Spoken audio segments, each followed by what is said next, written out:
ভিডিওটি দেখেছেন তো? ভালো করে দেখেছেন তো? কারণ এই কয়েক সেকেন্ডের ভিডিও একটি নাচের ভিডিও নয়। এই ভিডিও ঘিরে উঠেছে একের পর এক বিস্ফোরক প্রশ্ন। মঞ্চে কয়েকজন ছাত্রী নাচ করছেন, সেটা ভিডিওতে দেখেছেন।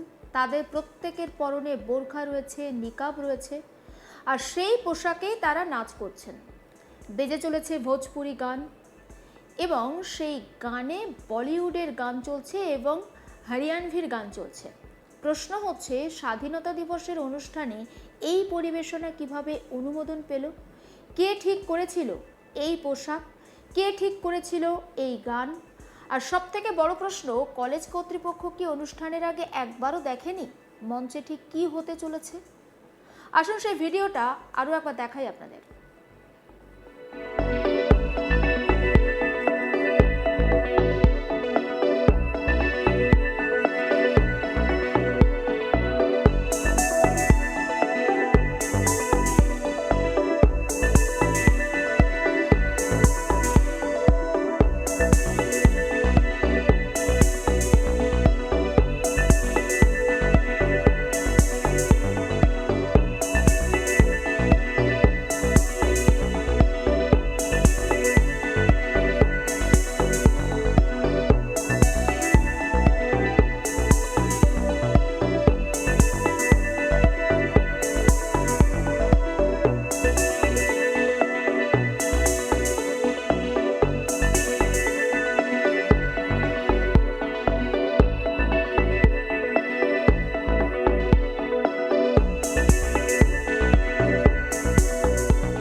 ভিডিওতে দেখা যাচ্ছে লগাই দেহি চলিয়াকে হুক রাজাজি, গুলাব জैसन খেলাল বাদুর মতো ভোজপুরি গানের সঙ্গে ছাত্রীরা নাচ করছেন।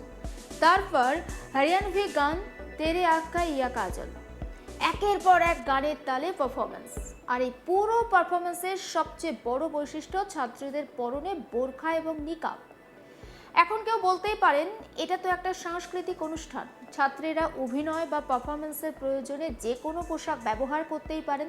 ঠিক আছে, কিন্তু এখানেই তো আসল প্রশ্ন, সাংস্কৃতিক অনুষ্ঠানের নামে কি সব কিছুই করা যায়? ধর্মীয় পরিচয়ের সঙ্গে গভীরভাবে যুক্ত একটি পোশাককে যদি মঞ্চে শুধুই বিনোদনের উপকরণ হিসেবে ব্যবহার করা হয়, তাহলে সেই সিদ্ধান্ত নেওয়ার আগে কি কলেজ কর্তৃপক্ষের কোনো দায়িত্ব নেই? আর এখানেই তো বিতর্কটা আরও গভীর, কারণ ভিডিও সামনে আসার পর শুধু একটি সম্প্রদায়ের মানুষই আপত্তি জানিয়েছেন এমন নয়, হিন্দু মুসলিম দুই সম্প্রদায়েরই কিছু মানুষ এই পরিবেশনা নিয়ে প্রশ্ন তুলেছেন। অর্থাৎ এটাকে সোজাসুজি হিন্দু মুসলিম সংঘাত বলে দেখলে আসল প্রশ্নটা চাপা পড়ে যাবে। আসল প্রশ্ন হচ্ছে, একটি শিক্ষা প্রতিষ্ঠানের মঞ্চে কি করা উচিত, কি করা উচিত নয়, সেই সীমারেখা কে ঠিক করবে? ঘটনাটি ঘটেছে উত্তরপ্রদেশের গোন্ডা জেলার খোন্দারে থানা এলাকাতে। স্বাধীনতা দিবস অনুষ্ঠানে এই অনুষ্ঠানের আয়োজন করা হয়। শনিবার দুপুর 2টো নাগাদ অনুষ্ঠান শুরু হয়। কলেজের ম্যানেজার রাম সুরেশের দাবি, বোরখা নিকাব পরে যে 4-5 জন ছাত্রী নাচ করছিলেন তার হিন্দু।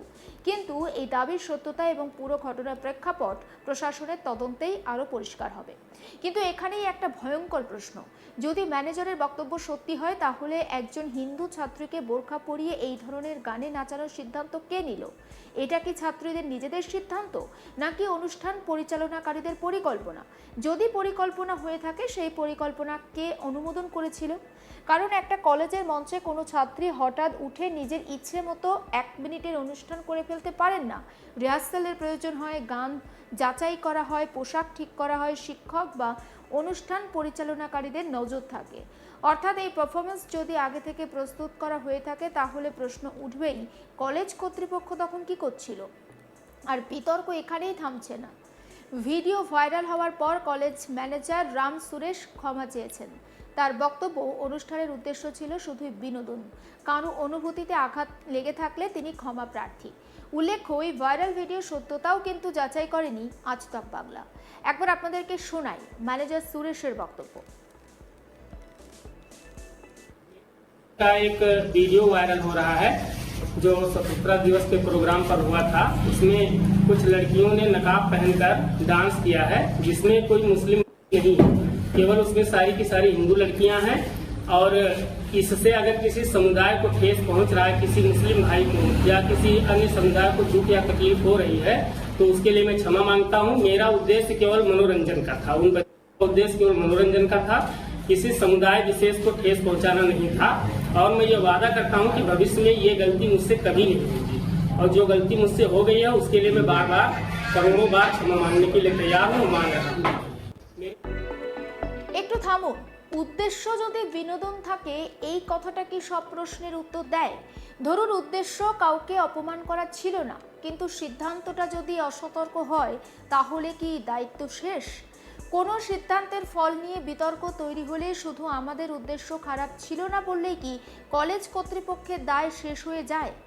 একবার নয়, কারণ শিক্ষা প্রতিষ্ঠানের দায়িত্ব ছাত্রছাত্রীদের পড়ানো নয়, তাদের কিভাবে সামাজিকভাবে সংবেদনশীল বিষয়গুলো বোঝানো হবে, কিভাবে বিভিন্ন ধর্ম সংস্কৃতির প্রতি সম্মান দেখাতে হবে, সেটাও তো শিক্ষার অঙ্গ। তাই প্রশ্নটা খুব সরাসরি, বোরখা কি এখানে ধর্মীয় পরিচয়ের পোশাক হিসাবে সম্মানের সঙ্গে ব্যবহার করা হয়েছিল, নাকি শুধুই একটি কস্টিউম হিসেবে ব্যবহার করা হয়েছিল? যদি দ্বিতীয়টা হয়ে থাকে তাহলে সেটা তো প্রশ্নের জায়গা। আর এর মধ্যেই প্রশাসন নড়ে চড়ে বসেছে। গোন্ডা জেলার বেসিক শিক্ষা আধিকারিক অমিত কুমার সিং তিনি তদন্তের নির্দেশ দিয়েছেন। তার বক্তব্য, প্রতিষ্ঠানে এমন অনুষ্ঠান হয়ে থাকলে পুরো বিষয়টি তদন্ত করা হবে, অভিযোগ প্রমাণিত হলে কঠোর ব্যবস্থা নেওয়া হবে, প্রতিষ্ঠানের স্বীকৃতির বিষয়টিও খতিয়ে দেখা হবে। এবার আসছে আরও বড় বিস্ফোরক প্রশ্ন, প্রিন্সিপাল সিপি ভার্মার বক্তব্য। এবং সেই বক্তব্য অনুযায়ী এই প্রতিষ্ঠানের স্বীকৃতি শুধুমাত্র অষ্টম শ্রেণী পর্যন্ত, অথচ সেখানে ইন্টারমিডিয়েট পর্যন্ত পড়াশোনা করানো হচ্ছে বলে অভিযোগ সামনে এসেছে। যদি এই অভিযোগ সত্যি হয় তাহলে প্রশ্ন শুধু বোরখা পরে নাচের নয়, প্রশ্ন হচ্ছে একটি প্রতিষ্ঠানে অষ্টম শ্রেণী পর্যন্ত পড়ানোর স্বীকৃতি থাকলে তার বাইরে পড়াশোনা কিভাবে চলছে? এতদিন কেন বিষয়টি কারো নজরে পড়ল না? অভিভাবকরা কি জানতেন? প্রশাসনের নজরদারি কোথায় ছিল? একটা ভাইরাল ভিডিও তাই আচমকা খুলে দিয়েছে অনেকটা দরজা। সমস্ত আপডেট পৌঁছে দেবো আপনাদের কাছে, নজর রাখুন আজ তাক বাংলায়, সাবস্ক্রাইব করতে ভুলবেন না।